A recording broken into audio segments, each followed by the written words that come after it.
Good morning बच्चों, सुबह का नमस्कार। आज हम आपके सामने कुछ इम्पॉर्टेंट क्वेश्चन लेकर आए हैं नेक्स्ट सेशन के साथ में। और ये जो क्वेश्चन हम अभी इस सेशन में लाए हुए हैं, ये कुछ लॉजिकल क्वेश्चन है और लॉजिकल क्वेश्चन के साथ साथ इसका कॉन्सेप्ट भी आप लोग अच्छे से सुनिएगा, समझिएगा, क्योंकि आने वाले एग्ज़ाम में जब आपका कॉन्सेप्ट क्लियर रहेगा तो ही आप इजली क्वेश्चन का आंसर सही लगा के आएंगे। क्योंकि देखिए, जितने भी जो एम्स के एग्ज़ाम होते हैं या जैसे डीएसएसबी अभी दिल्ली का जो क्वेश्चन पेपर अभी आ रहा है आपके सामने, जिसका एग्ज़ाम आप देंगे, उसमें ऐसे लॉजिकल क्वेश्चन पूछे जाते हैं कि कॉन्सेप्ट जब तक क्लियर नहीं रहेगा तो आपको क्वेश्चन का आंसर देना थोड़ा टफ होगा। ठीक है, तो थोड़ा कॉन्सेप्ट क्लियर करके ज़रूर पढ़िएगा। तो चलिए ठीक है, स्टार्ट करते हैं हम। Question number first, the enzyme present in saliva. कौन सा एंजाइम सलाइवा में प्रेजेंट होता है? ठीक है, लार जिसको बोलते हैं, लार ग्रंथि। सलाइवा को क्या बोलते हैं? लार हिंदी में। ठीक है, तो सलाइवा में कौन सा एंजाइम प्रेजेंट होता है, ये आपको बताना है।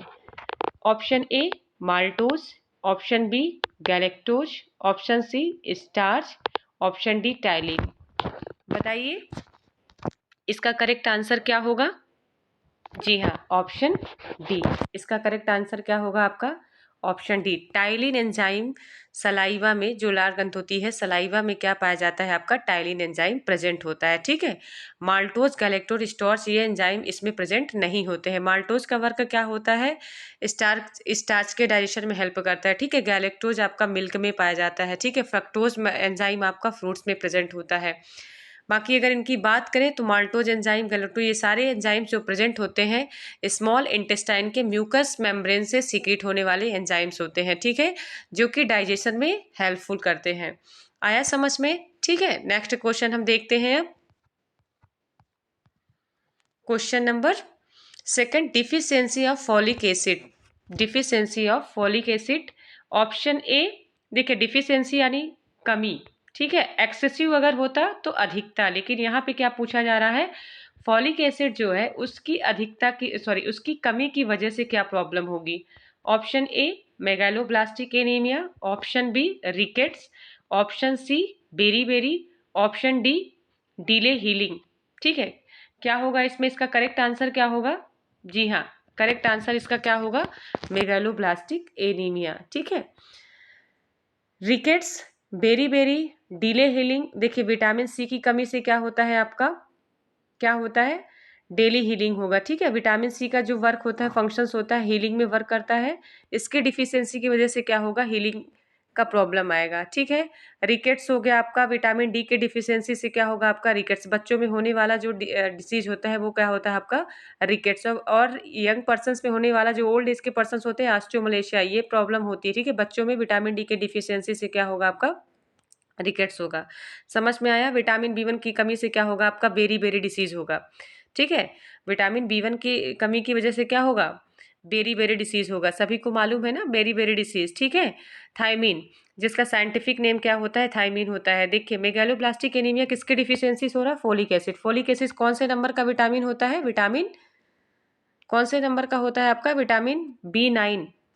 ठीक है, विटामिन बी9। देखिए, एक बार थोड़ा सा डिस्कशन करेंगे कि विटामिन कितने टाइप्स के होते हैं, तो आपको पता होना चाहिए विटामिन 2 टाइप्स के होते हैं। कितने टाइप्स के होते हैं आपके? 2 टाइप्स के होते हैं विटामिन। एक तो वाटर सोल्यूबल विटामिन होता है, एक होता है आपका फैट सोल्यूबल विटामिन। ठीक है, विटामिन बी एंड सी होते हैं वाटर सोल्यूबल, और विटामिन ए, डी एंड ई और के, vitamin A, D, E and के जो होता है वो क्या होता है आपका? फैट सोल्यूबल विटामिन होते हैं। ठीक है, तो अभी जो आप डिफिशियंसी पढ़ रहे हो किसके थ्रू हो रहा है आपका? ये वाटर सोल्यूबल विटामिन की वजह से ये प्रॉब्लम आ रही है। तो जिसमें विटामिन कौन से नंबर का विटामिन बी है? विटामिन बी9। कौन से नंबर का है विटामिन आपका? विटामिन बी9 की डिफिशियंसी से क्या हो रहा है आपका? Megaloblastic anaemia. ठीक है, मालूम हुआ मेगालोब्लास्टिक एनीमिया क्या है आपका? देखिए, फॉलिक एसिड बी9 नंबर का आपका विटामिन होता है। ठीक है, अगर इसकी बात करें प्रिपरेशन का, तो ये 1946 में आइसोलेट किया गया था फॉलिक एसिड। ठीक है, फॉलिक एसिड जो ग्रीन लीफ वेजिटेबल्स होते हैं सबसे ज़्यादा उसमें प्रेजेंट होता है, आयरन जिसको बोलते हैं, ठीक है, आयरन सबसे ज़्यादा जिसमें प्रेजेंट होता है। Folic acid green leaf vegetables जितने भी होते हैं, जो आपके खाने वाले आइटम्स होते हैं, जो सब्जियां होती हैं, ठीक है, इनमें फॉलिक एसिड प्रेजेंट होता है। समझ में आया। और मेन डिसीज डिफिशियंसी, फॉलेट की डिफिशियंसी से मेगालोब्लास्टिक एनीमिया कॉज होता है। और इसमें क्या सिम्टम देखने को मिलता है, क्योंकि जो बोन मैरो होता है, लार्ज नंबर ऑफ क्या करते हैं, ये सेल्स न्यूक्लिएटेड को क्या करते हैं, सीक्रेट करते हैं, ठीक है। आरबीसी जो होती है, जो इसमें मैच्योर आरबीसी होती है, वो सीक्रेटेड होता है किससे, बोन मैरो से। लेकिन जब मेगालोब्लास्टिक एनीमिया या डिसीज ये प्रॉब्लम होती है, तो लार्ज नंबर ऑफ जो आरबीसी है वो इमैच्योर हो जाती है, ठीक है। लार्ज नंबर ऑफ जो न्यूक्लिएटेड सेल्स होते हैं वो भी इमैच्योर हो जाते हैं। और अदर सिम्टम भी क्या होते हैं, वीक हो जाते हैं, लॉस ऑफ वेट हो जाएगा, पैलार दिखेंगे, ग्लोसाइटिस दिखेंगे, ठीक है, इन्फ्लामेशन ऑफ टंग जिसको बोलते हैं। तो हीमोग्लोबिन की डिफिशियंसी हो जाएगी, ठीक है। मिनिमम कितना जाएगा हीमोग्लोबिन आपका, 4 to 5% पहुंचेगा जाके मेगालोब्लास्टिक एनीमिया में। समझ में आया। इसमें डायरिया होगा, डिस्टेंशन होगा, तो ये प्रॉब्लम क्रिएट होती है किसमें, आपके मेगालोब्लास्टिक एनीमिया में।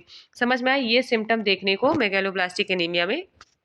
तो इसका करेक्ट आंसर क्या होगा आपका, ऑप्शन ए। नेक्स्ट क्वेश्चन देखते हैं। Question number 3rd, small pox was eradicated from the world in the year. Option A 1980, option B 1981, option C 1982, option D 1986। अब इसका करेक्ट आंसर बताइए। स्मॉल पॉक्स, देखिए small pox was eradicated from in the world, world की बात हो रही है, ठीक है। इरेडिकेट कब किया गया था, इसको कब इरेडिकेट घोषित किया गया, कौन से ईयर में किया गया है, वर्ल्ड की, ना कि इंडिया की बात चल रही है, भारत की बात नहीं चल रही, ठीक है, वर्ल्ड की बात चल रही, विश्व में कब इसको इरेडिकेट किया गया, तो ये बताना है आपको। इसका करेक्ट आंसर क्या होगा बताइए। जी हाँ, इसका करेक्ट आंसर होगा 1980 ए, ऑप्शन ए 1980। कब हुआ था ये, तो देखिए 8 मई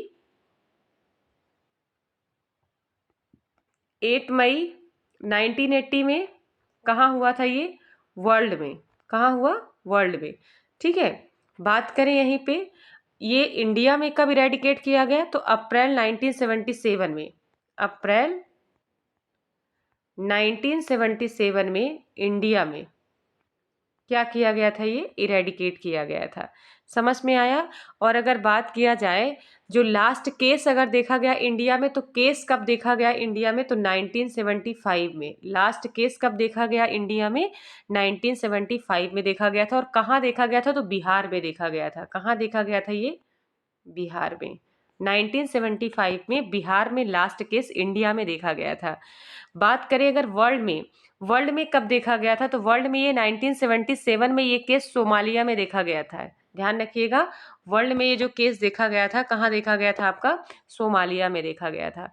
समझ में आया, ठीक है, समझ में आ गया। तो स्मॉल पॉक्स में जो इरेडिकेशन का डेट है इंडिया में 1977 है, और अगर वर्ल्ड की बात करें तो 1980 है, ठीक है, समझ में आ गया। और वैक्सीन के डिस्कवर्ड, सबसे पहले स्मॉल पॉक्स की वैक्सीन बनी थी, तो इसके डिस्कवर्ड कौन थे, एडवर्ड जेनर थे। कब किए थे, 1796 में किए थे। एडवर्ड जेनर ने कब किया था, 1796 में, ठीक है।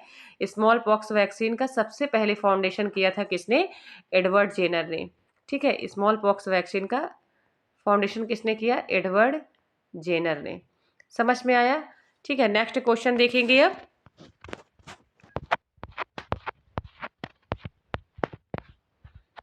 Frozen DPT vaccine, frozen DPT vaccine should be, option A immersed in hot water, option B rolled between palm into until it reaches room temperature, option C discarded, option D keep out until it reaches room temperature। देखिए frozen मतलब होता है जमा हुआ, freeze word से नाम से ही पता होगा आपको, जमा हुआ, ठीक है।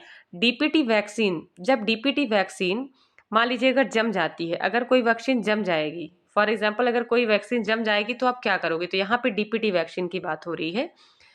तो इसका करेक्ट आंसर क्या होगा बताइए, क्या करना चाहिए उस टाइम पे, अगर वैक्सीन जम चुकी है तो उसको क्या करेंगे, इमर्ज इन हॉट वाटर में के साथ में उसको मिक्सअप करेंगे, ठीक है।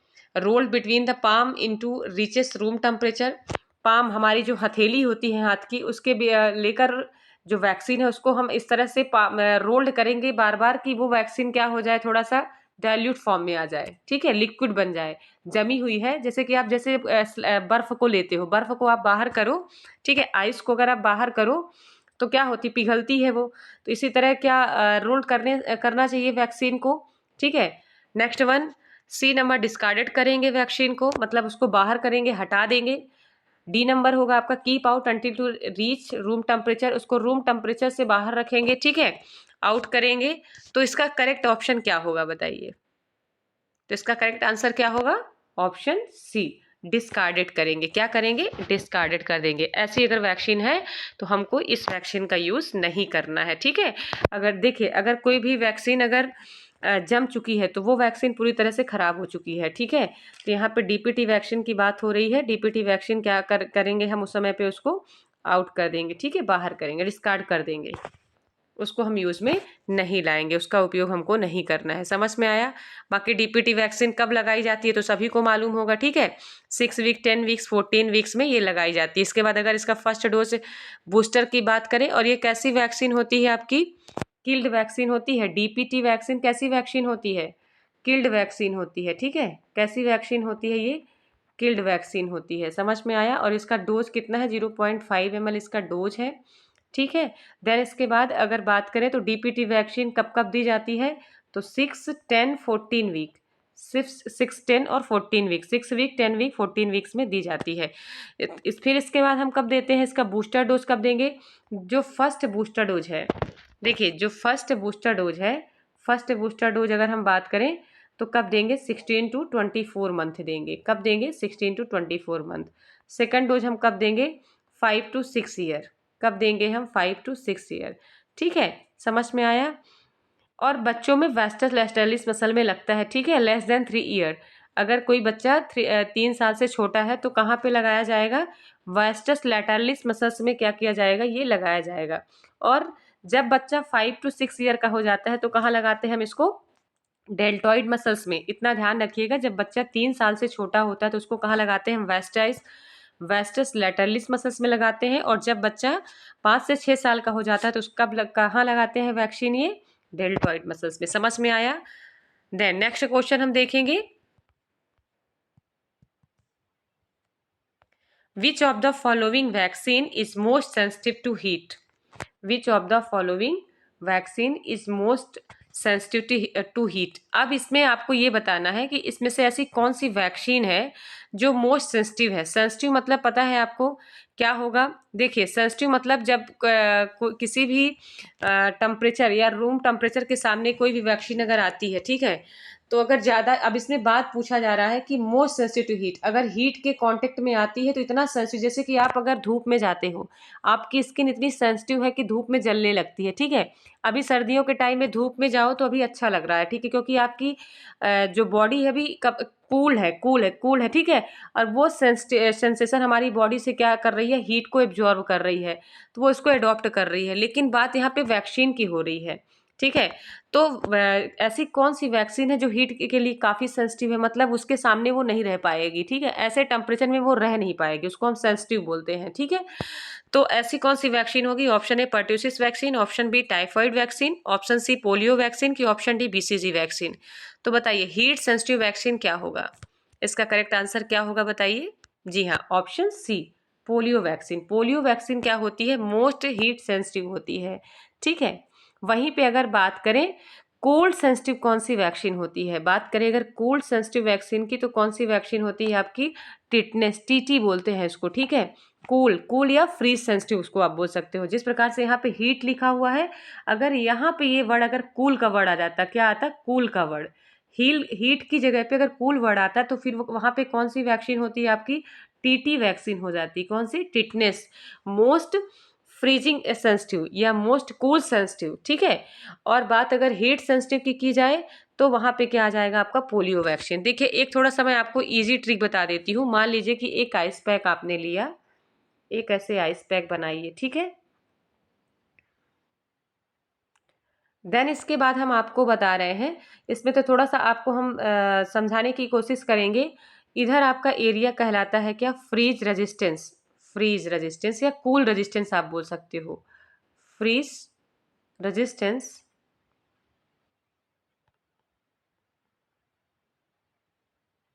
इधर आपका एरिया हो जाएगा हीट रेजिस्टेंस, हीट रेजिस्टेंस। समझ में आया। और इधर आपका भरा है आइस, ILR, आइसलैंड, ये हो गया आपका फ्रिज जैसा, इसमें भरा हुआ है आइस, समझ लीजिए कि आइस भरा हुआ है, ठीक है, बर्फ के टुकड़े पड़े हुए हैं इसमें। तो इसके बाद आप इधर आपका जो वैक्सीन हो गया, मान लीजिए इधर आपका वैक्सीन आ जाएगा क्या, heat resistance, heat resistance. Then इधर आ जाएगा आपका freeze sensitive, freeze sensitive, freeze sensitive.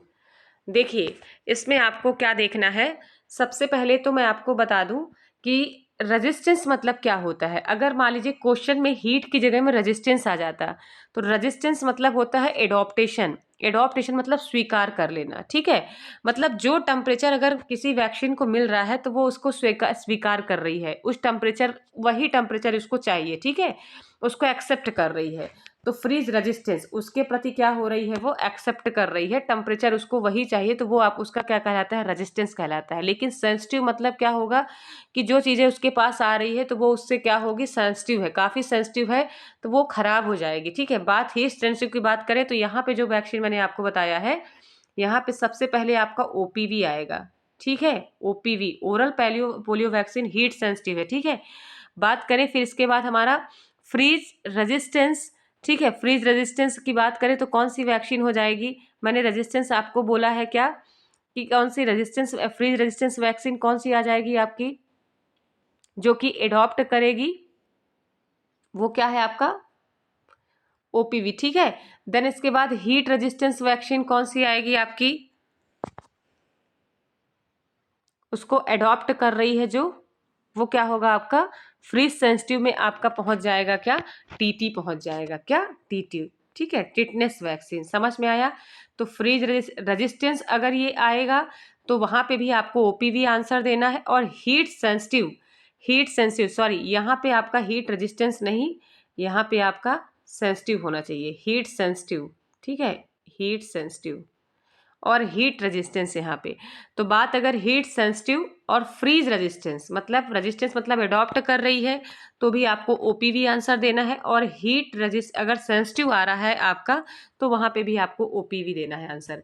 और हीट रेजिस्टेंस और फ्रीज सेंसिटिव अगर दे रहा है क्वेश्चन में, तो आपको TT लिखना है। समझ में आया। देन इसके बाद अगर आपको हम एक शॉर्ट टर्म बताएं जिसमें से आपको ये हीट सेंसिटिव और आपका जो फ्रीज सेंसिटिव है वैक्सीन, या आपका हीट रेजिस्टेंस जो वैक्सीन है, आप उसको बहुत इजीली याद कर सकते हो। कैसे याद कर सकते हो, देखिए OA में बी, OA में बी PhD था, ठीक है, OA में बी PhD था। आप इजिली इसको अच्छे से पढ़ सकते हो। देखिए OA से क्या हो जाएगा, ओरल पोलियो वैक्सीन हो जाएगा, वाई से येलो फीवर हो जाएगा आपका, ठीक है, उसके बाद फिर मीजल्स आ जाएगा, उसके बाद BCG आ जाएगा, उसके बाद आपका पेंटावालेंट वैक्सीन आ जाएगा, फिर आपका हेपेटाइटिस B आ जाएगा, उसके बाद आपका DPT आ जाएगा, देन उसके बाद TT आ जाएगा, टिटनेस आ जाएगा। टी का मतलब था, मतलब TT, ठीक है, TT वैक्सीन आएगी यहाँ पे, इतना ध्यान रखिएगा। तो आप इसको इजीली याद कर सकते हो, ठीक है। तो सबसे पहले अगर पूछे उसमें से कि हीट सेंसिटिव वैक्सीन कौन सी हो गई, तो हीट सेंसिटिव या तो फिर फ्रीज रेजिस्टेंस वैक्सीन, कौन सी फ्रीज रेजिस्टेंस वैक्सीन, तो आपका क्या हो जाएगा, OPV हो जाएगा, ठीक है, हीट सेंसिटिव। और बात करें फ्रीज सेंसिटिव की, फ्रीज सेंसिटिव की बात करें तो TT आ जाएगा आपका, TT क्या, फ्रीज सेंसिटिव, फ्रीज सेंसिटिव में कौन सा आ जाएगा आपका, TT वैक्सीन। समझ में आया, ठीक है। नेक्स्ट क्वेश्चन अब देखेंगे हम, पिन रोलिंग। देखिए बहुत इंपॉर्टेंट क्वेश्चन है, साइकेट्रिक से क्वेश्चन है ये। Pin rolling tremor is classification feature of, ठीक है, option A multiple sclerosis, option B Parkinson's disease, option C Alzheimer disease, option D Guillain Barre syndrome. ठीक है, ये आपका किससे लिया गया है, आपका साइकेट्रिक डिसीज से लिया गया है ये क्वेश्चन। थोड़ा सा इसको पढ़िएगा, समझिएगा और इसका ट्रिक समझिएगा कि मतलब कैसे ये डिसीज कॉज हुई है। तो सबसे पहले ये बताइए कि पिन रोलिंग जो सिम्टम है वो किस में देखने को सबसे पहले मिलेगा। ठीक है, सबसे पहले ये बताइए। ऑप्शन ए, हाँ, क्या होगा इसका करेक्ट आंसर? जी हाँ, इसका करेक्ट आंसर होगा ऑप्शन बी, पार्किंसंस डिसीज। अब सबसे पहले हमको जानना होगा कि पार्किंसंस डिसीज क्या होता है। देखिए, ओल्ड एज पर्सन्स में पार्किंसन डिसीज होने वाली डिसीज है, ये एक साइकेट्रिक डिसीज होती है। और इस डिसीज में प्रॉब्लम क्या क्या होती है, तो सबसे पहले आपको जानना है कि इसमें न्यूरोट्रांसमीटर वर्क करते हैं। न्यूरोट्रांसमीटर क्या होते हैं? जब न्यूरोट्रांसमीटर हमारे ब्रेन्स में एल्टर्ड फॉर्म हो जाता है तो क्या होता है इससे कि पर्सन्स की जो थिंकिंग पावर है या बिहेवियर, मतलब सोचने की जो क्षमता होती है, कैपेसिटी होती है, ठीक है, कॉग्निशन पावर उसका खत्म हो जाता है, उसका बिहेवियर, उसका एटीट्यूड, सारी चीज़ें उसकी चेंज हो जाती है। क्योंकि उसका कहाँ पर डिफेक्ट होता है? ब्रेन में डिफेक्ट होता है, नर्वस सिस्टम में डिफेक्ट होता है। और नर्वस सिस्टम हमारा क्या होता है? Centre part of the body होता है। ठीक है, centre part of the body. तो नर्वस सिस्टम में कोई भी डिफेक्ट आएगा तो आपका क्या सबसे पहले अल्टर्ड होगा? थॉट प्रोसेस अल्टर हो जाएगा। और थॉट प्रोसेस अल्टर हुआ तो हमारा क्या हो जाएगा? फिजिकल फिर आएगा, तो फिजिकल में पर्सन्स का क्या होगा? बिहेवियर चेंज होगा। तो Parkinson disease old age person में देखने को मिलती है। ठीक है, ओल्ड एज पर्सन में। और क्या किस न्यूरोट्रांसमीटर की डिफिशियंसी की वजह से होता है? तो इसका नाम याद कर लीजिएगा, डोपामिन। डोपामिन न्यूरोट्रांसमीटर एक होता है, डोपामाइन न्यूरोट्रांसमीटर बोलते हैं। ठीक है, इसको डोपामाइन, डोपामाइन ये न्यूरोट्रांसमीटर क्या होती है? डिक्रीज हो जाती है। ओके, डिक्रीज लेवल, कम हो जाता है। ठीक है, जो डोपामिन लेवल होता है वो क्या होता है? आपका डिक्रीज हो जाता है। पार्किंसन डिसीज, अब इसमें क्या क्या सिम्टम देखते हैं पार्किंसन डिसीज में? तो देखिए, ट्रीमर का प्रॉब्लम आएगा, ब्रेडिकाइनेसिया की प्रॉब्लम आएगी, रिजिडिटी की प्रॉब्लम। देखिए, ट्रीमर का मतलब क्या होता है? ट्रीमर मतलब क्या होता है? कपकपी। इसमें पूछा गया था कि पिन रोलिंग ट्रीमर क्लासिफिकेशन, तो पार्किंसन डिसीज में देखने को कपकपी बोलते हैं, कपकपाहट जिसको बोलते हैं, जैसे कि कपना, हिलना डुलना। ठीक है, और वो एक इनवॉलेंट्री मूवमेंट होता है। इनवॉलेंट्री मतलब आप चाह नहीं रहे हो कि ऐसा हो, लेकिन फिर भी वो हो रहा है। क्यों? क्योंकि एक डिसीज कंडीशन है ये। इसमें आपका न्यूरोट्रांसमीटर वर्क नहीं कर रहा, उसकी कमी की वजह से आपकी बॉडी अनयूजुअल क्या कर रही है? मूव कर रही है। ठीक है, फिर ब्रेडिकाइनेसिया एक वर्ड आता आता है इसमें। देखिए, इसमें 3 सिम्टम कार्डिनल साइन बोलते हैं। कार्डिनल साइन मतलब होता है एक्चुअल सिम्टम जो होते हैं। ठीक है, जो उसके मेन सिम्टम देखने को मिलेंगे। तो उसमें पहला होता है आपका ट्रीमर, ट्रीमर। देन इसके बाद आपका सेकंड होगा ब्रेडिकाइनेशिया, ब्रेडिकाइनेशिया। देन इसके बाद उसमें होगा रिजिडिटी। ठीक है, ये मेन सिम्टम होते हैं। तो रेजिडिटी क्या होता है? अकड़न, अकड़न बोलते हैं। ठीक है, बॉडी स्टिफ हो जाती है, जिससे मूव नहीं करवाती है और फ्लैक्स नहीं कर पाती। फ्लैक्शन नहीं मतलब बॉडी उसी जगह पे क्या हो जाएगी? फिक्स हो जाएगी, रिजिड हो जाएगी। ठीक है, अकड़ाहट बोलते हैं जिसको। समझ में आया? अकड़ जाना। ठीक है, मूव नहीं करेगी बॉडी। ब्रेडिकाइनेशिया मतलब होता है स्लो मूवमेंट, मतलब मसल्स का स्लो मूवमेंट स्टार्ट हो जाएगा। तो ये किसमें आपका कहलाता है? पार्किंसन डिसीज में। समझ में आया? और कब किसमें होता है ये? ओल्ड एज पर्सन में। यहीं पे अगर बात करें मल्टीपल स्क्लेरोसिस, ऑप्शन ए में देखिए मल्टीपल स्क्लेरोसिस, तो ये क्या होता है आपका?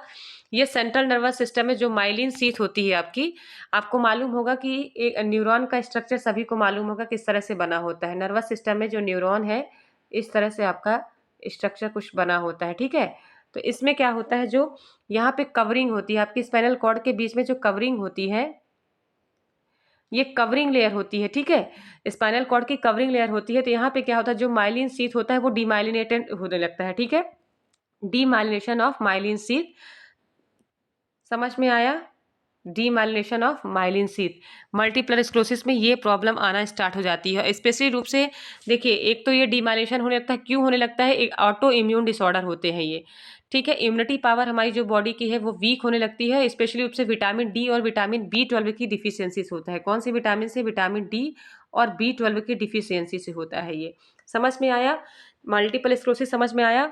नर्वस सिस्टम की डिसीज होती है ये। और ये demyelination of myelin sheath, myelin sheath क्या होती है? डीमाइलिनेट होने लगती है। डीमाइलिनेशन मतलब होता है कमी उसकी। ठीक है, जो कवरिंग लेयर है उसका जो बोलना चाहिए कि जो लेयर है, तो वो उसकी लेयर धीरे धीरे क्या होती है? कम होने लगती है। ठीक है, समझ में आया कि नहीं आया? क्योंकि ओल्ड एज, जैसे पर्सन जब ओल्ड होता है तो उसकी इम्यूनिटी पावर भी वीक होती है, जितने भी सिस्टम होते हैं वो धीरे धीरे खराब होने लगते हैं, ठीक है।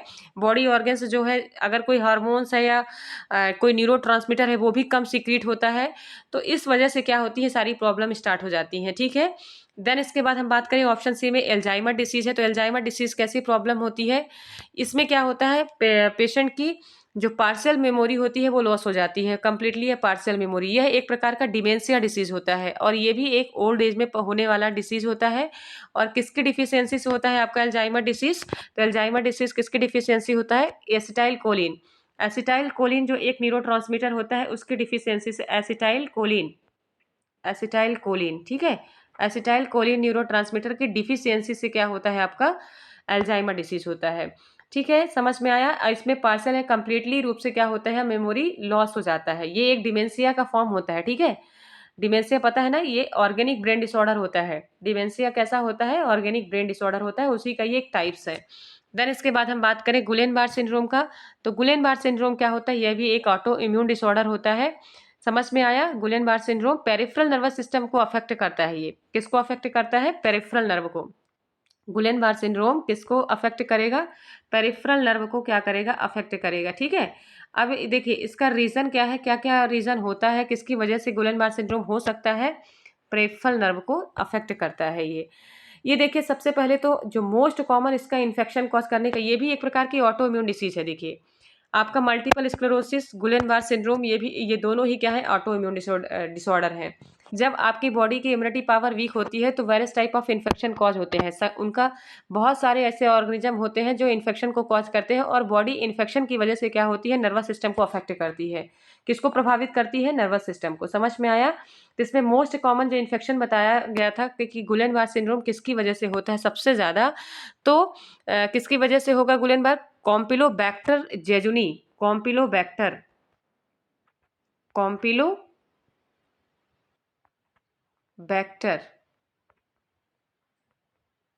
जेजुनी बैक्टीरिया की वजह से, जेजुनी, कॉम्पिलोबैक्टर जेजुनी बैक्टीरिया क्या करती है? डायरिया कॉज करती है, ठीक है। डायरिया कॉज करेगा ये। इससे क्या होगा? डायरिया कॉज होगा, और इससे मसल्स वीक होंगी, फ्लूइड की डिफिशियंसी होगी तो मसल्स वीक होंगी। मसल्स वीक होने के साथ क्या होगा? आपका नर्वस सिस्टम अफेक्ट होगा, और सबसे ज्यादा पेरिफेरल नर्वस सिस्टम क्या होता है? इससे अफेक्ट होता है। समझ में? ये है आपका गुलेन बार सिंड्रोम। आया समझ में? ठीक है। और अगर बात करें पार्किंसन डिसीज में, तो डोपामाइन की डिफिशियंसी होती है। तो डोपामाइन को ट्रीट करने के लिए कुछ ऐसे ड्रग्स होते हैं, जैसे कार्बिडोपा हो गया, लीवोडोपा हो गया। कौन कौन सी ड्रग्स यूज करते हैं हम ट्रीटमेंट के लिए? अगर ड्रग्स की बात करें तो कौन सी ड्रग्स का यूज करेंगे? नाम है कार्बिडोपा। डोपा नाम से याद रखिएगा। डोपामाइन की डिफिशियंसी हो रही है पार्किंसंस में, पी नाम से याद रखिएगा, डोपामिन, ठीक है। और कार्बिडोपा, लीवेडोपा, लीवोडोपा, ये ड्रग्स दिए जाते हैं किसमें? पार्किंसन डिसीज में, ठीक है। डोपामाइन के लेवल को मेंटेन में करने के लिए। और डोपामाइन का लेवल कहाँ से सीक्रेट होता है नर्वस सिस्टम से? तो कौन से पार्ट से? बेसल गैंग्लिया पार्ट से सीक्रेट होता है ये। डोपामिन का लेवल सीक्रेट कहाँ से होता है? डोपामिन कहाँ से सीक्रेट होता है आपका? बेसल गैंग्लिया, नर्वस सिस्टम के बेसल गैंग्लिया पार्ट से डोपामिन क्या होता है? सीक्रेट होता है। समझ में आया? तो इसका करेक्ट ऑप्शन क्या होगा? Option B, pin rolling tremor जो दिखता है। और पिन रोलिंग देखिए, पिन रोलिंग का मतलब क्या होता है कि पर्सन क्या करेगा, जैसे समझिए कि मान लीजिए थंब हो गया, आपका अंगूठा हो गया और इंडेक्स फिंगर हो गई, ठीक है। इसके बीच में कोई पिन रखिए और आप इसको बार बार रोल करते जाइए, रोल करते जाइए बार बार, ठीक है। और एक प्रकार से इनवॉलेंट्री मूवर, अब कपकपाता हुआ वो हाथ दिखेगा। तो इस तरह से ये देखिए, आप नॉर्मल जब करते तो एक तो नॉर्मल वे हो गया, लेकिन यहाँ पे क्या होता है कि एक किसी पर्सन को जब ये बीमारी हो जाती है, पार्किंसन डिसीज अगर होती है, तो वो अपने हाथों को, अंगूठे को और इंडेक्स फिंगर को बीच में पिन रोल जैसा मूवमेंट करता रहेगा। समझ में आया? समझ में आया ये मूवमेंट? तो ये हो गया आपका पार्किंसन डिसीज, ठीक है। नेक्स्ट क्वेश्चन हम देखेंगे, incudostapital joint, incudostapital joint is an example of option A ball and socket joint, option B pivot joint, option C saddle joint, option D hinge joint। Incudostapedial joint मतलब सभी को मालूम होगा, joint यानी होता है जोड़ या संधि, ठीक है, ओके। इनक्यूडोस्टेपिडल ज्वाइंट एग्जाम्पल, किसका उदाहरण है? ओके, किसका उदाहरण है? इनक्यूडोस्टेपिडल ज्वाइंट किसका उदाहरण है? और ज्वाइंट का दूसरा नाम होता है, ये भी ध्यान रखिएगा, आर्टिकुलेशन। क्या बोलेंगे? आर्टिकुलेशन। ठीक है, आर्टिकुलेशन क्यों बोलेंगे? क्योंकि दो बोन्स के बीच में क्या होता है? ज्वाइंट होता है। ठीक है, ओके, दो दो बोन्स जब मिलते हैं तो उसको हम बोलते हैं आर्टिकुलेशन। क्या बोलेंगे? आर्टिकुलेशन। नाम याद रखिएगा, ज्वाइंट वर्ड आर्टिकुलेशन से फॉर्म है। ठीक है, आर्टिकुलेशन। जब दो बोन आपस में कनेक्ट होते हैं उसको हम क्या बोलेंगे? आर्टिकुलेशन। समझ में आया? ओके, तो अब इसको आपको बताना है कौन सा ऑप्शन इनक्यूडोस्टेपिडल ज्वाइंट का एग्जाम्पल है, तो इसका करेक्ट ऑप्शन क्या होगा बताइए। आर्टिकुलेशन समझ में आया? Articulation, TION spelling. हाँ, इसका करेक्ट ऑप्शन क्या होगा? Ball and socket joint. समझ में आया? Ball and socket joint. अब हम देखेंगे थोड़ा सा ज्वाइंट के बारे में पढ़ेंगे। सबसे पहले तो ये बताना है कि ज्वाइंट कितने टाइप्स के होते हैं। तो सबसे पहले हम बताएंगे आपको ज्वाइंट होते हैं 3 टाइप्स के। उसमें से कौन कौन से ज्वाइंट्स होते हैं आपके? Fibrous joint. बात करें सबसे पहले ज्वाइंट की बात करें तो ज्वाइंट कितने टाइप्स के होते हैं, तो ध्यान रखिएगा। सबसे पहले होता है आपका फाइब्रस ज्वाइंट, फाइब्रस ज्वाइंट। इसी में फिर फिक्स्ड ज्वाइंट आपका ऑब्लिक करके आएगा, फाइब्रस या fix joint, fix joint. Okay, then इसके बाद cartilaginous joint, cartilaginous joint, oblique slightly joint, इसी को हम बोलते हैं स्लाइटली ज्वाइंट। ठीक है, third number synovial joint, synovial joint, oblique करके इसी को हम बोलते हैं freely movement joint, freely movement joint. सबसे पहले 3 ज्वाइंट होते हैं, आपको ध्यान रखना है, फाइब्रस ज्वाइंट या फिक्स ज्वाइंट। सेकंड नंबर आपका कार्टिलेजस ज्वाइंट या स्लाइटली मूवेबल ज्वाइंट। ठीक है, स्लाइटली मतलब धीरे धीरे। ठीक है, फिर इसके बाद फ्रीली, फ्रीली मतलब पूरी तरह से जो घूम सकता है, वो होता है साइनोवियल ज्वाइंट। समझ में आया? ये होता है आपका साइनोवियल ज्वाइंट। बात करें साइनोवियल ज्वाइंट एग्जाम्पल देखें। ठीक है, इसमें से आपका बॉल एंड सॉकेट ज्वाइंट हो गया, पिवोट ज्वाइंट हो गया और हिंज ज्वाइंट। बात हम यहाँ पे पढ़ेंगे ball and socket joint, pivot joint और हिंज ज्वाइंट। ये ज्वाइंट के जो एग्जाम्पल्स हैं आपके, सबसे पहले इसमें हम देखेंगे तो कौन कौन से ऐसे ज्वाइंट है। तो साइनोवियल ज्वाइंट्स के जो एग्जाम्पल होते हैं, साइनोवियल ज्वाइंट्स के कौन कौन से ज्वाइंट है, तो उसमें से पहला होता है आपका ball and socket joint, ball and socket joint. ठीक है, देन इसके बाद सेकंड होता है आपका पिवोट ज्वाइंट।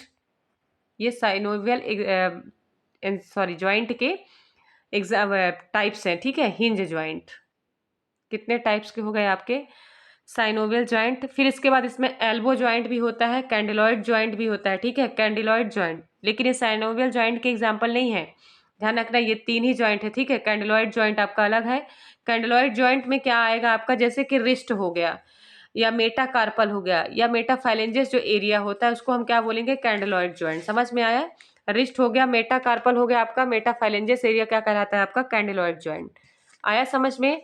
ठीक है, देन इसके बाद हम अगर बात करें आपका hinge joint, pivot joint, ball and socket joint और सैडल ज्वाइंट, इसकी बात हम करते हैं। ठीक है, तो सबसे पहले तो इसका करेक्ट ऑप्शन बता दीजिए क्या होगा? इनक्यूडो स्टेपिडल ज्वाइंट। इनक्यूडो स्टेपिडल आपने सुना होगा, स्टेप्स जो होती है, कान की सबसे छोटी हड्डी होती है, सबको मालूम होगा। ईयर के पास में स्टेप्स बोन्स होती है, जो कान की सबसे छोटी हड्डी होती है, वो कौन सी होती है आपकी? स्टेप्स बोन होती है। तो वहाँ का जो ज्वाइंट होता है, वो कैसा ज्वाइंट होता है आपका? बॉल एंड सॉकेट ज्वाइंट होता है। इसका करेक्ट आंसर क्या होगा? Ball and socket joint.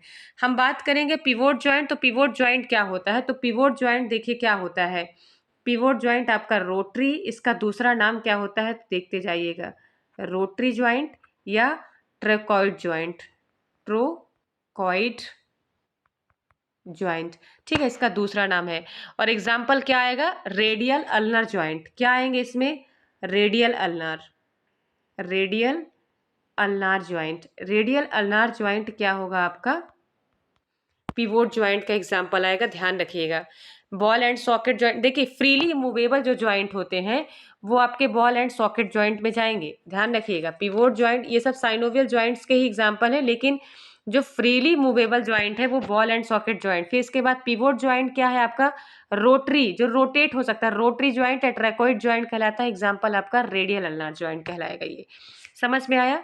Then इसके बाद हमारा थर्ड ऑप्शन क्या है आपका, सैडल जॉइंट। सैडल जॉइंट्स क्या होता है, सैडल जॉइंट्स आपका forward and backward, forward and, इसको हम क्या बोलेंगे, forward and backward, and backward, ठीक है।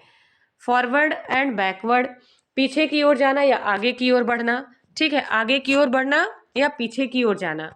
इस तरह से जब आपकी बॉडी मूव करती है तो वो सैडल जॉइंट्स कहलाता है, फॉरवर्ड या बैकवर्ड, ठीक है वर्क।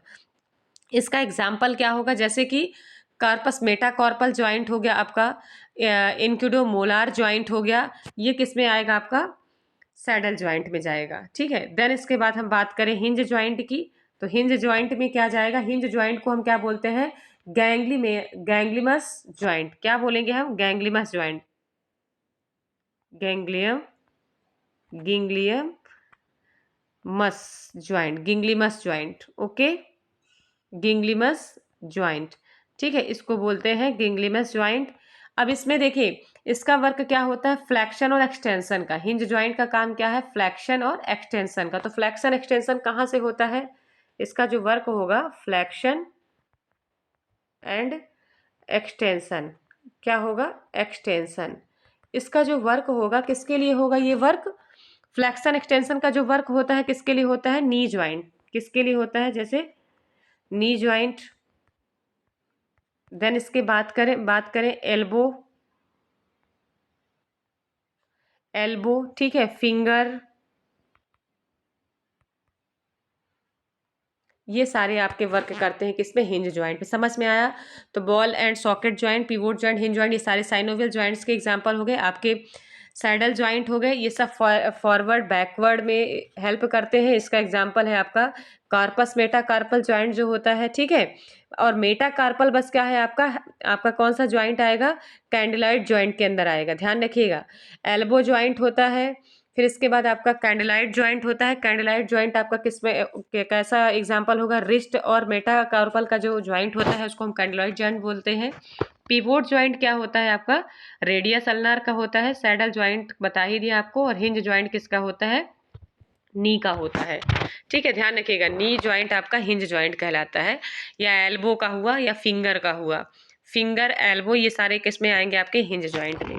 समझ में आ गया। तो इंक्यूडो स्टेपिडल जॉइंट किसका एग्जांपल होता है, बॉल एंड सॉकेट जॉइंट का होता है। आ गया समझ में। नेक्स्ट क्वेश्चन पढ़ेंगे। Tinea unguium is the fungal infection, tinea unguium fungal infection, scalp, option B nails, option C tongue, option D ear. इसमें से आपको बताना है कि फंगल इन्फेक्शन की जो डिसीज है और टीनिया इंगुइनम की वजह से हो रहा है, ठीक है, इसकी वजह से जो ये ऑर्गेनिज्म है, इस ऑर्गेनिज्म की वजह से इन्फेक्शन हो रहा है, फंगस इन्फेक्शन। तो किस में होगा, स्काल्प में होगा, खोपड़ी में होगी, नेल्स में होगा कि नाखून में होगा कि टंग जीभ में होगा कि ईयर में होगा। ये आपको बताना है। इसका करेक्ट आंसर क्या होगा ये बताइए। जी हाँ, इसका करेक्ट आंसर क्या होगा, ऑप्शन बी, नेल्स में होगा। कहाँ पे होगा ये इन्फेक्शन, नेल्स में होगा। देखिए कैसे नेल्स में ये इन्फेक्शन होगा। सभी को मालूम है कि जो केराटिन प्रोटीन होती है आपकी, केराटिन प्रोटीन क्या करती है, इसका वर्क क्या होता है, क्या करती है, ये hardness of the nails, hardness को मेंटेन करके रखती है। लेकिन जो टीनिया एंगुइनम फंगस है वो क्या करता है, जो केराटिन प्रोटीन होती है आपकी, केराटिन प्रोटीन को क्या करता है, फीड करने लगता है, ठीक है, क्या करता है, वो फीड करता है केराटिन प्रोटीन को। तो जैसे ही फीड करता है तो आपके जो नेल्स हैं वो वीक हो जाते हैं। समझ में आया, वीक हो जाएंगे। तो ये इन्फेक्शन कहाँ होगा, आपका नेल्स में होगा।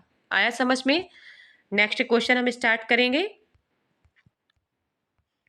चलिए ये भी बहुत इंपॉर्टेंट क्वेश्चन है, इसको जरूर थोड़ा सा ध्यान से पढ़िएगा। The newly married healthy couple is asking for the best method of contraception and which of the following method of nurse will advise, ठीक है। Option A barrier method, option B rhythm methods, option C IUD, option D combined oral pills. ठीक है, अब इसमें आपको सबसे पहले समझना है कि ये क्वेश्चन क्या कह रहा है। आपको सबसे पहले ये समझना है कि क्वेश्चन क्या कह रहा है। तो इसमें ये बताइए, तो सबसे पहले देखिए, न्यूली मैरिड हेल्दी कपल, एक न्यूली मैरिड हेल्दी कपल है, ठीक है। तो आपको इसमें एडवाइस करना है, कैसा एडवाइस देना है, अगर कॉन्ट्रासेप्शन के मेथड्स के बारे में आपको बताना है, ठीक है। नर्स को एडवाइस देना है कि कौन सा मेथड उनके लिए बेस्ट होगा, तो ये हेल्दी कपल्स के लिए बताना है आपको। आया समझ में?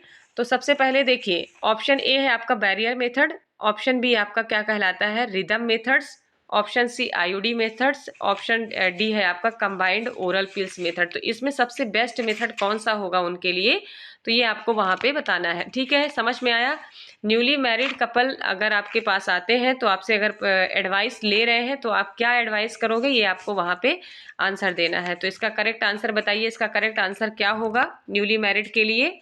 बैरियर मेथड हेल्पफुल होगा कि रिदम मेथड हेल्पफुल होगा, ठीक है, कि आईयूडी सही रहेगा? कौन सा मेथड सही रहेगा ये बताइए सबसे पहले, ठीक है। तो इसका करेक्ट आंसर क्या होगा बताइए? जी हाँ, इसका करेक्ट आंसर क्या होगा? ऑप्शन डी होगा। क्या होगा आंसर इसका? ऑप्शन डी, ठीक है, ऑप्शन डी होगा। देखिए क्वेश्चन हम देखते हैं। सबसे पहले तो आपको मालूम होना चाहिए कि जो टेम्परेरी या रिवर्सिबल मेथड्स होता है वो आपका क्या कहलाता है? बैरियर मेथड्स कहलाता है। सभी को मालूम है कि बैरियर मेथड कितने टाइप्स के होते हैं, तो कितने टाइप्स के होते हैं आपके? 3 टाइप्स के मेथड्स होते हैं। कौन कौन से आपके बैरियर मेथड्स होते हैं? 3 टाइप्स के, रिवर्सियल, फिजिकल, केमिकल, ठीक है, कंबाइंड, ये सारे क्या होते हैं आपके? बैरियर मेथड्स होते हैं। देखिए बैरियर मेथड्स को हम क्या बोलेंगे? 3 टाइप्स के होते हैं। फर्स्ट है आपका फिजिकल, सेकंड है आपका केमिकल, थर्ड है आपका कंबाइंड। ओके, ये आपका 3 टाइप्स का बैरियर मेथड्स पाया जाता है। तो फिजिकल में देखें तो मेल और फीमेल्स के लिए मेल कंडोम और फीमेल कंडोम फिजिकल में होगा।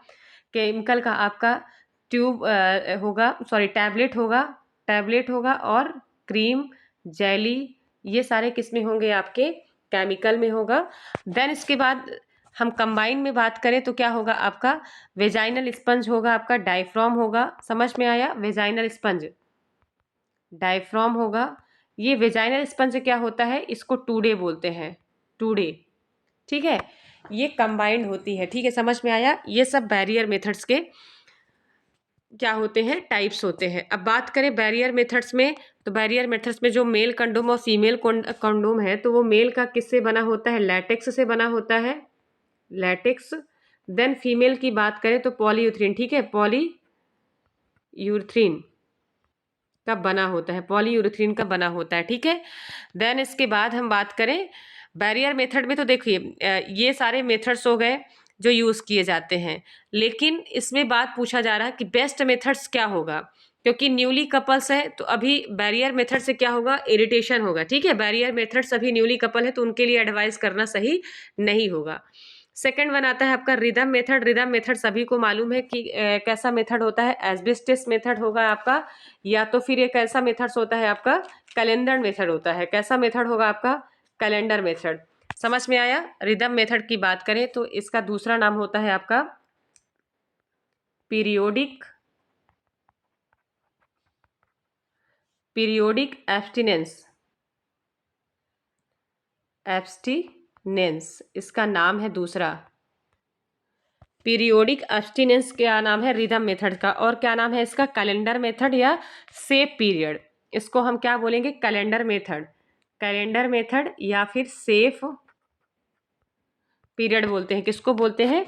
रिदम मेथड्स को बोलते हैं। समझ में आया? सेफ पीरियड सबको मालूम है। देखिए रिदम मेथड्स को सेफ पीरियड क्यों बोला जाता है? क्योंकि आफ्टर मेंस्ट्रुएशन के बाद क्या होगा? जो 14 डेज का जो पीरियड्स होता है उसको सेफ पीरियड्स बोला जाता है, ठीक है। सॉरी, उसको क्या बोलते हैं? डेंजरस पीरियड बोलते हैं, क्योंकि वो पीरियड्स क्या होता है आपका? देखिए जैसे मान लीजिए कि अगर किसी के मेंस्ट्रुअल साइकिल 28 डेज की होती है तो 1 से लेके आपका पूरा 14, अगर 1 को किसी का मेंस्ट्रुअल साइकिल स्टार्ट होता है, ठीक है, तो उसका जो 7 डेज होगा, तो बिफोर और आफ्टर, बिफोर और आफ्टर, तो आफ्टर के बाद अगर 3 डेज करें और बिफोर, मतलब मेंस्ट्रुअल साइकिल के स्टार्ट होने से पहले, पहले और बाद में, बिफोर और आफ्टर, तो वो टाइम क्या होता है? उसका सेफ पीरियड कहलाता है।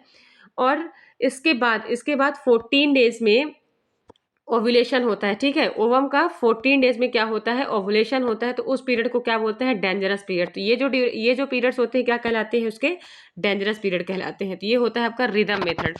समझ में आया रिदम मेथड्स, ठीक है। तो इसी को हम कैलेंडर मेथड बोलेंगे। कैलेंडर मेथड के थ्रू कैलकुलेट करके क्या करना, पीरियड को सेव करना। लेकिन ये देखिए, ये कोई आपका जो ये आपका कॉन्ट्रासेप्टिव मेथड्स है, रिदम मेथड्स, कोई सेफ नहीं है, ठीक है। इसमें कभी कभी क्या होता है कि अगर मान लीजिए कि ओव्यूलेशन अगर बाद में होता है या कभी पहले हो गया, तो ऐसा अगर हो गया तो प्रेगनेंसी के काफ़ी चांसेस होते हैं, ठीक है।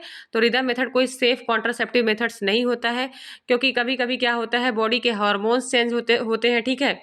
कभी कभी अगर आपका डाइट या कुछ भी चेंज होता है तो हार्मोन्स इम्बैलेंस की वजह से क्या होंगे, ओव्यूलेशन आगे पीछे हो सकता है। तो ये कोई सेफ पीरियड नहीं होगा आपका, ये सेफ कॉन्ट्रासेप्टिव मेथड नहीं होगा, ठीक है। आईयूडी की बात करें तो इंट्रा यूट्राइन डिवाइस का तो कोई मतलब नहीं, क्योंकि न्यूली कपल है तो उनको इंट्रा यूट्राइन डिवाइस हम एडवाइस करेंगे ही नहीं, ठीक है। देन इसके बाद इसका ऑप्शन है कंबाइंड ओरल पिल्स। तो इसका करेक्ट आंसर क्या होगा आपका, ऑप्शन डी। क्या एडवाइस करेंगे हम, कंबाइंड ओरल पिल्स एडवाइस करेंगे न्यूली कपल को।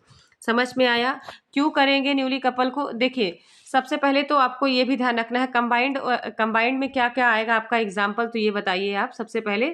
तो कंबाइंड में आपका क्या आएगा, कंबाइंड ओरल पिल्स में आपका आ जाएगा माला डी, सबसे पहले माला एन और माला डी।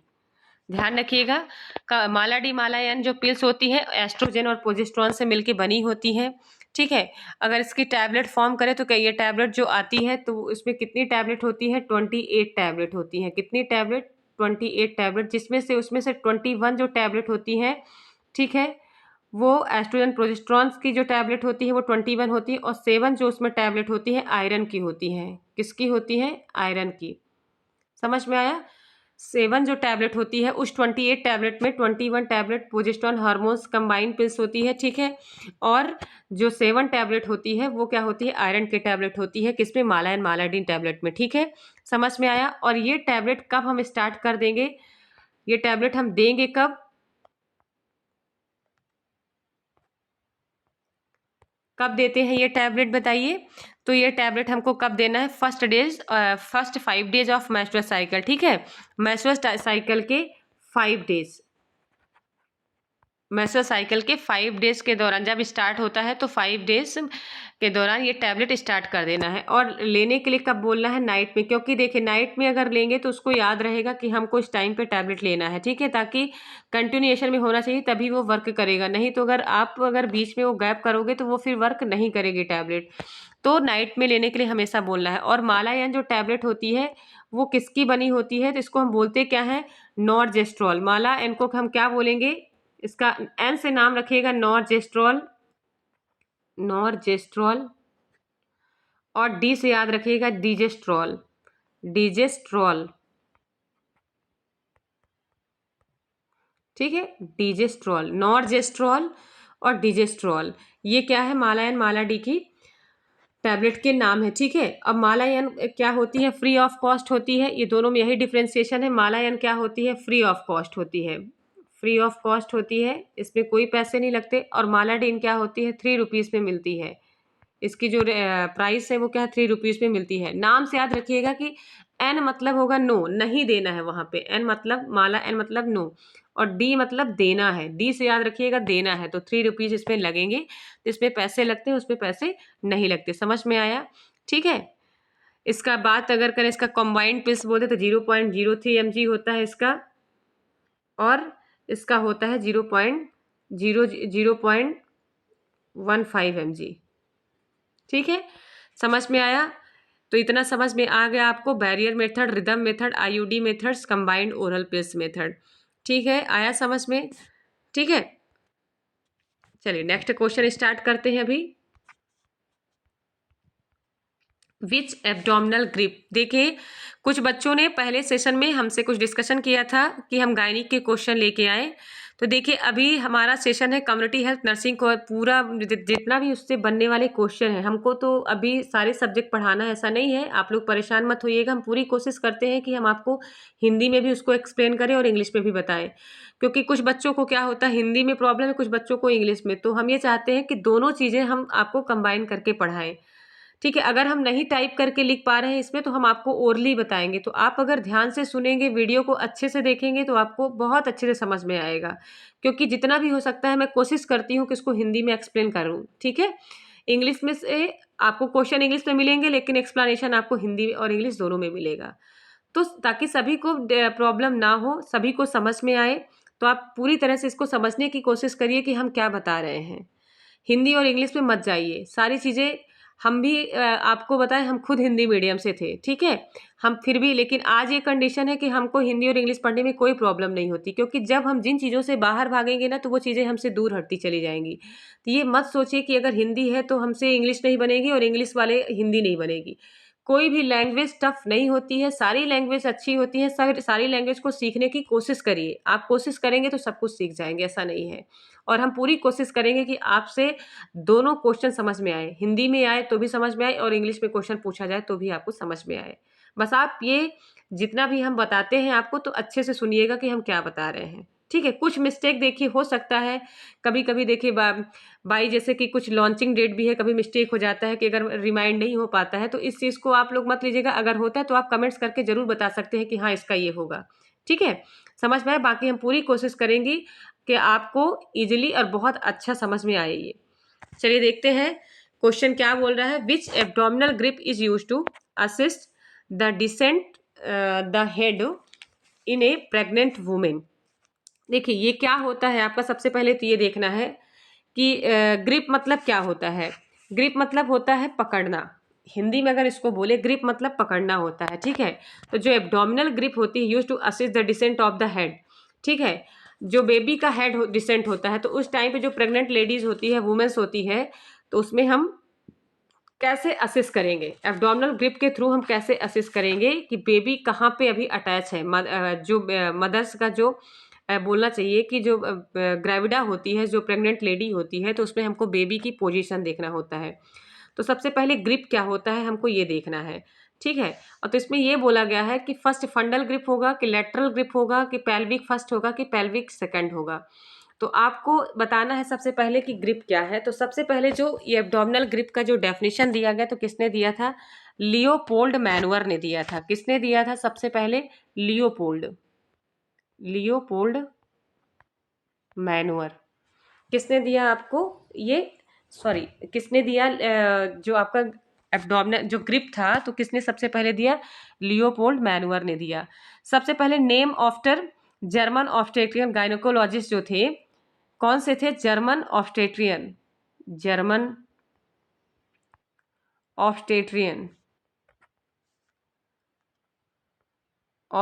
जो गायनेकोलॉजिस्ट थे उन्होंने दिया था ये। ठीक है। तो सबसे कब दिया था, 1846 1911। कब दिया था, 1846 टू 1911 के बीच में ये ग्रिप दिया गया, उनके माध्यम से दिया गया। तो और क्यों ये ग्रिप क्यों दिया जाता है, किसका एग्जामिनेशन करने के लिए हम करते हैं, बेबी के जो प्रेग्नेंट लेडी होती है उसका हम फिजिकल एग्जामिनेशन करते हैं। जो ये फंडल ग्रिप दी जाती है किसके लिए करते हैं हम, physical examination of pregnant lady. Physical मतलब शारीरिक परीक्षण।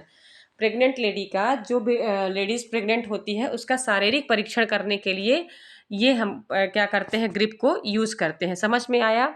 ठीक है। इस ग्रिप का हम यूज क्यों करते हैं, तो जो लेडी प्रेग्नेंट होती है उसके लिए। और ये कब प्रिफर करते हैं, अगर ये एब्डोमिनल ग्रिप अगर हम करते हैं तो कब प्रिफर करते हैं, इसका मेनली जो एम होता है वो क्या होता है, और इस करने का काम वर्क क्या होता है। तो इसका मेन जो एम होता है तो फीटल के प्रेजेंटेशन और पोजीशन को क्या देखने के लिए, फीटल के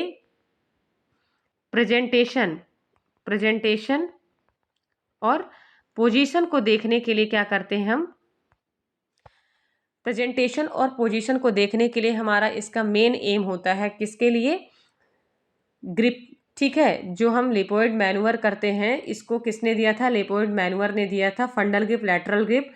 तो जो लियोपोल्ड मैनुअर ने जो दिया था तो मेनली रूप से इसका जो एम था करने का, तो फिजिकल एग्जामिनेशन करते हैं किसका, मदर्स का। लेकिन एम क्या है इसका, बेबी का प्रेजेंटेशन, फीटस का, बेबी नहीं सॉरी फीटस, अभी फीटस है, फीटस का प्रेजेंटेशन और पोजीशन पता करने के लिए जिमेट्रिकल रूप से हम पाल्पेट करते हैं। क्या करते हैं? पाल्पेट करेंगे। हैंड्स के फिंगर के माध्यम से क्या करेंगे? हम उसको पाल्पेट करेंगे। पाल्पेट करके उसके एब्डोमेन में, किसमें? ग्रेविडा के एब्डोमेन में, ग्रेविडा एब्डोमेन में हम क्या करेंगे? पाल्पेट करेंगे। ग्रेविडा के एब्डोमेन में क्या करेंगे? पाल्पेट करेंगे। पाल्पेट करके पता करेंगे कि अभी बेबी किस पोजीशन में है। ठीक है, और ये कब प्रेफर करेंगे? प्रेफर कब करेंगे हम इसको? प्रेफर कब करेंगे? 6 मंथ करेंगे इसको 24 वीक। कब करेंगे हम इसको? 24 वीक या 6 मंथ। 6 मंथ में इसको प्रिफर करना है। किसको? हमको पाउली ग्रिप जो करते हैं आप, जो लियो पोल्ड मैन्युअर किया जाता है एब्डोमिनल ग्रिप में, ठीक है, तो उसको असिस्ट करने के लिए बेबी का हेड अगर डिसेंट हुआ है प्रेग्नेंट लेडी में देखने के लिए, तो हम कब करेंगे? 6 मंथ या 24 वीक में हम इसको प्रेफर करेंगे। समझ में आया? ठीक है। अब इसके बाद हम आपको थोड़ा सा बता दें कि ये कितने टाइप्स के होते हैं। तो सबसे पहले समझ लीजिए, first manual grip, second manual grip, third manual grip और फोर्थ मैनुअल ग्रिप। कितनी ग्रिप होती है? First, second, third. First manual grip में आता है आपका फंडल ग्रिप, फंडल ग्रिप, ठीक है। सेकंड में आपका आएगा lateral grip, lateral grip. Third में आपका आएगा सेकंड पेल्विक ग्रिप। समझ में आया? ये समझ में आया? आप पेल्विक 2 पढ़ रहे हो ना, इसमें पेल्विक 2 आएगा, सेकंड पेल्विक ग्रिप आएगा, ध्यान रखिएगा। और सेकंड पेल्विक ग्रिप का दूसरा नाम क्या होता है? इसका दूसरा नाम है पाउलिक ग्रिप। सेकंड का नाम है पाउलिक ग्रिप। फोर्थ ग्रिप की बात करें तो इसमें आता है पेल्विक फर्स्ट। किसमें आता है? Pelvic first. और इसी का दूसरा नाम है लियोपोल्ड ग्रिप। इसको हम क्या बोलते हैं? लियोपोल्ड। जिसको अभी आपने को मैंने बताया था कि इसको किसने दिया है, तो लियोपोल्ड ग्रिप बोला जाता है। पेल्विक फर्स्ट को क्या बोला जाता है? Leopold grip. समझ में आया? ठीक है, ये समझ में आ गया आपको? ओके, समझ में आया? तो इसका करेक्ट ऑप्शन क्या होगा? जब क्या करेंगे हम एब्डोमिनल ग्रिप में, हम किसको असिस्ट करेंगे? हेड को, बेबी का हेड अगर कहाँ पे डिसेंट हुआ, इसको अगर क्या करना है, हमको असिस्ट करना है, देखना है। तो इसमें से इसका करेक्ट ऑप्शन क्या होगा आपका? हाँ बताइए, इसका करेक्ट आंसर क्या होगा? ऑप्शन सी, पेल्विक फर्स्ट में आएगा। ठीक है, उसकी पोजीशन हम पता करेंगे पेल्विक फर्स्ट में। ऐसे अगर बात करें तो थोड़ा सा देखिए, मैं थोड़ा स्ट्रक्चर के बेस में आपको बता सकती हूँ। मान लीजिए ये यहाँ पे बेबी है, ठीक है, यहाँ पे बेबी है, ठीक है। तो अगर फर्स्ट की बात करें तो फर्स्ट कैसे असिस्ट करेंगे हम? सबसे पहले एब्डोमिनल ग्रिप में, तो यहाँ पे हम हैंड्स को रखेंगे, ये फिंगर होंगे, उससे हम पाल्पेट करेंगे। इस तरह से दोनों हैंड से हम क्या करेंगे? मदर स्किन को पाल्पेट करेंगे, ये फर्स्ट में जाएगा, ठीक है। देन अगर हम सेकंड की बात करें, यहाँ पे बेबी है और यहाँ पे कैसे हम इसको पाल्पेट करेंगे? एक हैंड्स का फिंगर यहाँ पे होगा हमारा, ये लैटरल आएगा, ठीक है, ये लैटरल ग्रिप होगा। और एक हमारा एक हमारा क्या जस्ट उसी पोजीशन में आपका आएगा, तो ये लैटरल ग्रिप हो जाएगा, ये सेकंड आएगा। देन हम थर्ड की बात करें तो थर्ड ग्रिप में हमको क्या करना है? वन हैंड से हमको क्या करना है आपका? ये पेल्विक जो सेकंड ग्रिप होता है, इसीलिए इसको हम बोले हैं pelvic grip. Pelvic grip second बोला गया है। तो इसमें वनली वन क्या किया, इसी का नाम है पाउली ग्रिप। इसी थर्ड जो ग्रिप होती है वो आपकी क्या कहलाती है? Pawlik grip. दूसरा नाम है इसका पाउली ग्रिप। लेकिन ये कैसी ग्रिप है? पेल्विक सेकंड ग्रिप है, इतना ध्यान रखिएगा, पेल्विक सेकंड ग्रिप है। इसको कैसे करते हैं? वन हैंड से हम पेल्विक एरिया में, वन हैंड से हम पेल्विक एरिया में क्या करते हैं? असिस्ट करते हैं।